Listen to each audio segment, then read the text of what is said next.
শাহজালাল আন্তর্জাতিক বিমানবন্দরে। সেখানে আমরা দেখতে পাচ্ছি, এই মুহূর্তে আমরা দেখতে পাচ্ছি বিএনপির ভারপ্রাপ্ত চেয়ারম্যান জনাব তারেক রহমানকে। তিনি আসলে বের হচ্ছেন। বিএনপির ভারপ্রাপ্ত চেয়ারম্যান জনাব তারেক রহমান সপরিবারে হযরত শাহজালাল আন্তর্জাতিক বিমানবন্দর থেকে তিনি বের হচ্ছেন। তার সাথে রয়েছেন তার স্ত্রী ডক্টর জুবাইদা রহমান, তার মেয়ে জাইমা রহমান। তারা আসলে একসঙ্গেই লন্ডন থেকে, লন্ডনের হিথ্রো বিমানবন্দর থেকে সিলেটে পৌঁছান এবং সিলেট থেকে ঢাকার হযরত শাহজালাল আন্তর্জাতিক বিমানবন্দরে এসে পৌঁছালেন এবং হযরত শাহজালাল আন্তর্জাতিক বিমানবন্দর থেকে তারা এখন বের হচ্ছেন। আমরা সরাসরি সেটি দেখছি। বিএনপির ভারপ্রাপ্ত চেয়ারম্যান জনাব তারেক রহমান, তার পাশে রয়েছেন তার স্ত্রী জুবাইদা রহমান, ডক্টর জুবাইদা রহমান এবং তার মেয়ে জাইমা রহমান। তারা সপরিবারে বিমানবন্দর থেকে বের হচ্ছেন। একেবারে এই মুহূর্তেই আমরা সরাসরি দেখতে পাচ্ছি বিএনপির ভারপ্রাপ্ত চেয়ারম্যান জনাব তারেক রহমান তিনি আসলে নামছেন এক্সকেলেটর দিয়ে তিনি আসলে নামছেন এবং তিনি বিমানবন্দরের বাইরে বের হওয়ার জন্য, এবং তিনি গণসংবর্ধনা যেখানে তাকে দেওয়া হবে সেখানে তিনি যাবেন একটু পরেই। এবং আমরা দেখছি যে সপরিবারে বিএনপির ভারপ্রাপ্ত চেয়ারম্যান জনাব তারেক রহমান তিনি বের হচ্ছেন হযরত শাহজালাল আন্তর্জাতিক বিমানবন্দর থেকে। অবশেষে দীর্ঘ 17 বছরের অপেক্ষার পর দেশে পৌঁছলেন বিএনপির ভারপ্রাপ্ত চেয়ারম্যান জনাব তারেক রহমান। দেশের মাটিতে, ঢাকার মাটিতে তিনি পা রাখলেন।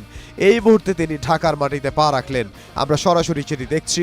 বিএনপির ভারপ্রাপ্ত চেয়ারম্যান জনাব তারেক রহমান, তার পাশে রয়েছেন, তাকে স্বাগত জানাচ্ছেন বিএনপির মহাসচিব মির্জা ফখরুল ইসলাম আলমগীর। বিএনপির ভারপ্রাপ্ত চেয়ারম্যানকে স্বাগত জানালেন বিএনপির স্থায়ী কমিটির সদস্য মির্জা আব্বাস। বিএনপির ভারপ্রাপ্ত চেয়ারম্যানকে স্বাগত জানালেন বিএনপির স্থায়ী কমিটির সদস্য সালাউদ্দিন আহমদ। বিএনপির স্থায়ী কমিটির সদস্য যারা, তারা আগেই হযরত শাহজালাল আন্তর্জাতিক বিমানবন্দরে তাকে স্বাগত জানানোর জন্য, তাকে শুভেচ্ছা জানানোর জন্য উপস্থিত হয়েছেন। আমরা একটু আগেই বলেছি, এখন এই বিএনপির গয়েশ্বরচন্দ্র রায়, আমরা তাকে দেখছি বিএনপির স্থায়ী কমিটির সদস্য, তিনি স্বাগত জানাচ্ছেন বিএনপির ভারপ্রাপ্ত চেয়ারম্যান তারেক রহমানকে।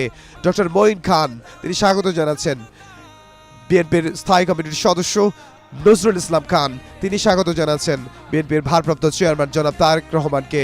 এবং আমরা দেখতে পাচ্ছি আমির খসরু মাহমুদ চৌধুরী, তিনি স্বাগত জানাচ্ছেন বিএনপির ভারপ্রাপ্ত চেয়ারম্যান জনাব তারেক রহমানকে। বিএনপির স্থায়ী কমিটির সদস্য যারা রয়েছেন তারা হযরত শাহজালাল আন্তর্জাতিক বিমানবন্দরে এসে পৌঁছেছেন এবং তারা সেখানে মেজর হাফিজ, তাকে আমরা দেখতে পাচ্ছি, এবং বিএনপির সিনিয়র যুগ্ম মহাসচিব রুহুল কবির রিজভী, তিনি স্বাগত জানাচ্ছেন।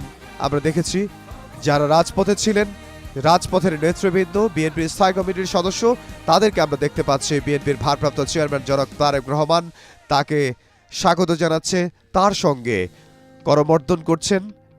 এবং বিএনপির ভারপ্রাপ্ত চেয়ারম্যান জনাব তারেক রহমান তিনি এসে পৌঁছেছেন এবং একটু পরেই তিনি বিএনপির স্থায়ী কমিটির সদস্যদের নিয়ে তিনি পৌঁছবেন যেখানে লাখো জনতা অপেক্ষা করছেন বিএনপির ভারপ্রাপ্ত চেয়ারম্যান জনাব তারেক রহমান